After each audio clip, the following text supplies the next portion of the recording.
और सभी आवाम के सपोर्ट के साथ, मीडिया के सपोर्ट के साथ, इलेक्टेड रिप्रेजेंटेटिव, डिफरेंट NGOs भी सामने आई हैं।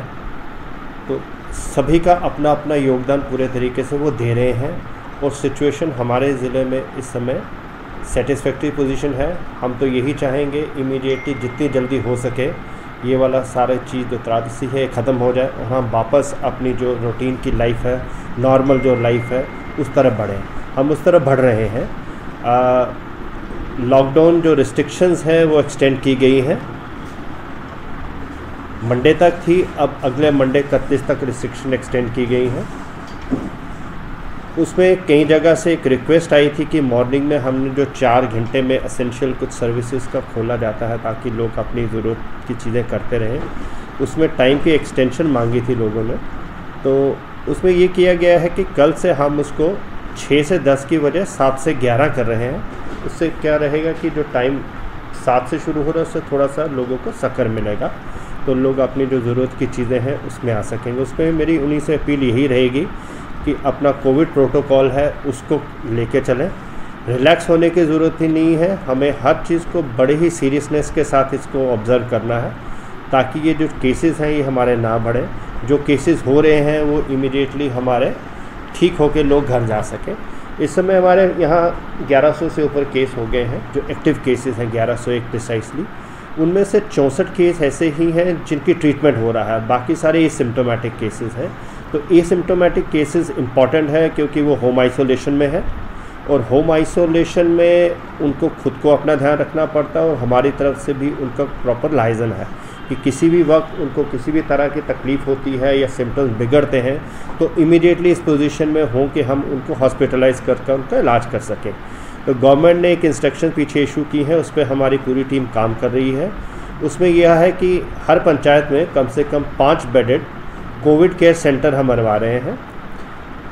उसका पर्पज़ ये है कि कहीं होम आइसोलेशन की पूरी फैसिलिटीज़ अगर किसी के पास नहीं है तो ज़्यादा डिसिप्लिन तरीके से, ज़्यादा साफ तरीके से, ज़्यादा आइसोलेटेड पोजीशन में हम उनको उन सेंटर में रख सकें ताकि वो सुपरविजन में रहे और जल्दी ही सेहतयाब होकर वो वापस अपने घरों में चले जाएँ। वैक्सीनेशन हमारे ज़िले में बड़ा प्राइम फोकस है। पिछले कई दिनों से कोशिश यही की जा रही है कि जगह जगह जाके लोगों को अवेयर करें। बड़ा इम्पॉर्टेंट है सभी लोग सामने आके खुद को वैक्सीनेट करें। वैक्सीन की कोई कमी नहीं है, हमारे पास टीमें मौजूद हैं।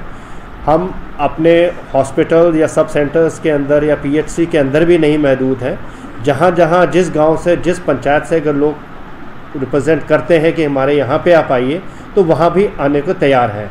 तो आप लोगों से, सभी से मेरी अपील है, जनरल पब्लिक से अपील है कि हमारे यहाँ पे कॉन्टैक्ट नंबर्स हैं, कोविड के सेल्स हैं, कंट्रोल्स बने हुए हैं, वहाँ पे आप इन्फॉर्म कर दीजिए कि हमारा दूर दराज का एरिया है, इस एरिया में हमें थोड़ा दूर जाना पड़ता है, तो आके हमारे पास कैंप कर लीजिए। बाकी हमारा नेटवर्क BMO से हम रोज़ रिव्यू करते हैं, ब्लॉक डेवलपमेंट ऑफिसर से रिव्यू होता है, तहसीलदार से रिव्यू होता है कि अपने अपने एरिया को संभालें। जहाँ जहाँ वैक्सीन की इमीडिएटली ज़रूरत है वहाँ पे हम कैंप लगाएंगे।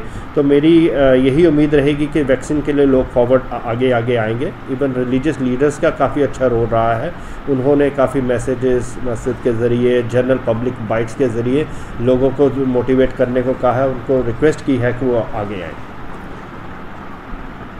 हॉस्पिटल में अगेन मैं ऑक्सीजन जनरेशन प्लांट की बात करूंगा, जो हमारा सबसे बड़ा फोकस है। इस समय काम चल रहा है और होपफुली इसी हफ्ते में शायद वो कमीशन हो जाए।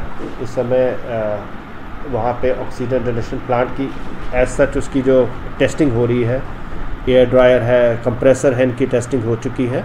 आज ऑक्सीजन जनरेशन प्लांट की टेस्टिंग है और फिर उसको जो हमारा एग्जिस्टिंग मैनीफोल्ड है उसके साथ कनेक्ट कर दिया जाएगा। जहाँ से अभी ऑक्सीजन सप्लाई हो रही है वो सिलेंडर के ज़रिए हो रही है।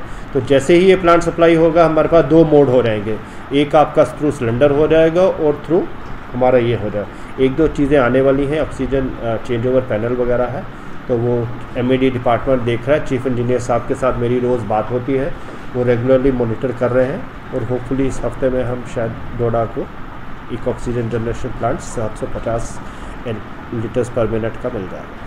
सर, जो 5 बेडेड आइसोलेशन वार्ड जो रूरल एरिया में बनाने थे वो कितना कंप्लीट अभी हुआ है? उसमें आइडेंटिफाई हर जगह कर लिए गए हैं और मोबिलाइजेशन बेड्स हमारे पास अरेंज कर चुके हैं हम, और बेड्स की मोबिलाइजेशन शुरू हो चुकी है। जहाँ जहाँ हमारे पास डंप में बेड पड़े थे, जहाँ जहाँ स्टोर्स में पड़े थे, वहाँ से सामान जाना शुरू हो गया है। कई जगह बेड लग गए हैं, बेडिंग प्रॉपर तरीके से होगी।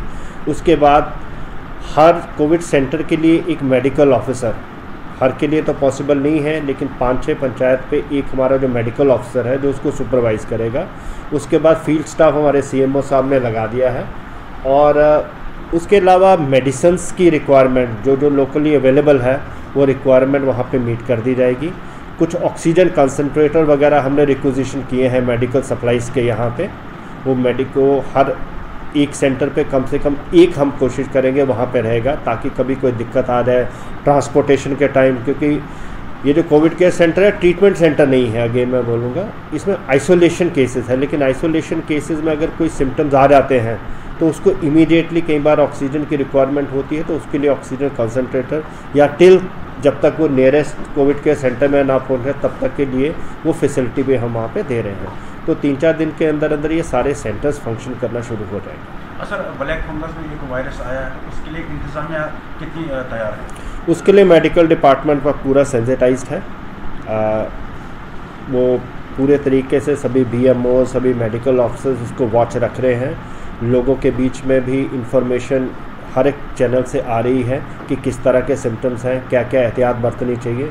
वो सारी एडवाइजरीज़ वगैरह हम इशू की है, मेडिकल ऑफिसर ने भी की है, और जगह जगह हम भी फील्ड फंक्शन के थ्रू भी उसको पूरी एरिया को हम अवेयर करवा रहे हैं। सर लास्ट लोगों में एक काफ़ी प्रॉब्लम आ रही है कि GMC में जो OPD बंद है, तो कब तक वो शुरू की जाएगी ताकि जो पेशेंट्स जो आ रहे हैं OPD में अपना चेकअप के लिए उनको कुछ राहत मिले? देखिए, हमारी तो कोशिश यही रहती है कि हर चीज़ सही तरीके से स्मूथ चलती रहे, लेकिन कई बार ऐसी सिचुएशन आ जाती है जब हमें किसी चीज़ को दूसरी चीज़ पे प्रायोरिटी देनी पड़ती है।